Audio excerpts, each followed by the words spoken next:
শিশিরবাবু, ছেলে আজকে মুখ্যমন্ত্রী হলেন, কি বলবেন? না, এই তো বাংলার মানুষ চেয়েছিলেন, আর আমাদের ভারতবর্ষের সর্বময় কর্তা আমাদের মোদিজির ভারতীয় জনতা পার্টি বাস্তব অবস্থার সঙ্গে প্রকৃত সিলেকশন করেছেন। বাংলার মানুষ আনন্দিত, আমরাও আনন্দিত।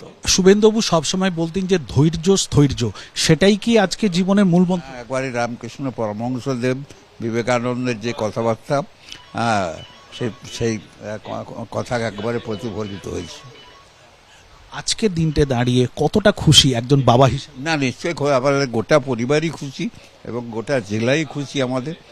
শুভেন্দুবাবু বলতেন যে আমি নয় আমরা, কোথাও সেই আমরা এই বলাটাই কি তার এই যে সোপান, যেটা সিঁড়ি, উন্নতির সিঁড়ি, সেটাই?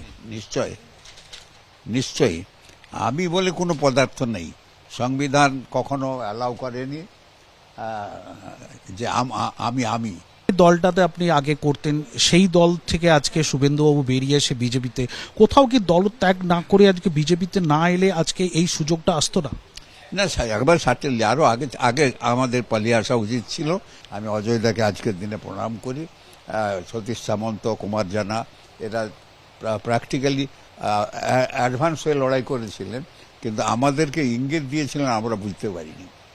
সেই ইঙ্গিত শুভেন্দু ধরে নিয়েছে। শিশুবাবু, কোথাও কি আজকে মেদিনীপুর এইটা আজকে প্রমাণিত হলো যে মেদিনীপুর থেকেও গিয়ে রাজনীতির শীর্ষেতে থাকা যায়, উন্নতি করা যায়, সেটা কি আজকে প্রমাণিত? একবার সার্টেনলি, একবার পরিষ্কার মেদিনীপুরের যে অবদান, যে লড়াইয়ের অবদান, যদি সাতারা আর বালিয়ার অবদান ভারতের স্বাধীনতা যজ্ঞে উজ্জ্বল দৃষ্টান্ত হয়ে থাকে, তাহলে মেদিনীপুরের ইতিহাস এক নম্বর ইতিহাস। পশ্চিমবঙ্গে প্রথম বিজেপি সরকারের প্রথম মুখ্যমন্ত্রী শুভেন্দু অধিকারী মুখ্যমন্ত্রী পদে শপথ নিলেন তিনি। সেই ছবি আপনারা দেখতে পাচ্ছেন এবং তারপরই প্রধানমন্ত্রীকে আলিঙ্গন শপথ নিলেন নবম মুখ্যমন্ত্রী হিসাবে শুভেন্দু অধিকারী।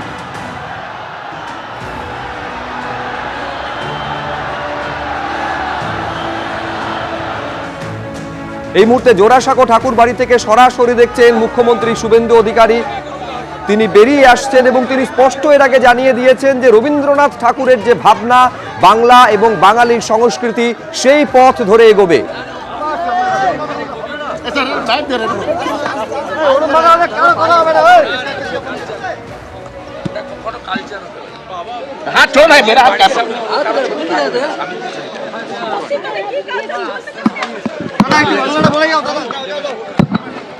মুখ্যমন্ত্রী হিসেবে শপথ নেওয়ার পর প্রথম সরকারি কর্মসূচি মুখ্যমন্ত্রী শুভেন্দু অধিকারীর জোড়াসাঁকো ঠাকুর বাড়িতে। ব্রিগেড প্যারেড গ্রাউন্ডে শপথ গ্রহণের পর তিনি সোজা চলে আসেন জোড়াসাঁকো ঠাকুর বাড়িতে এবং রবীন্দ্রনাথ ঠাকুরের প্রতিকৃতিতে মাল্যদান এবং শ্রদ্ধা জ্ঞাপন করেন এবং তারপরই স্পষ্ট জানিয়ে দিয়েছেন বাংলা এবং বাঙালির সংস্কৃতি, রবীন্দ্রনাথ ঠাকুরের ভাবনা, তার দেখানো পথেই এগোবে, আর তারই শুভ সূচনা হলো আজ।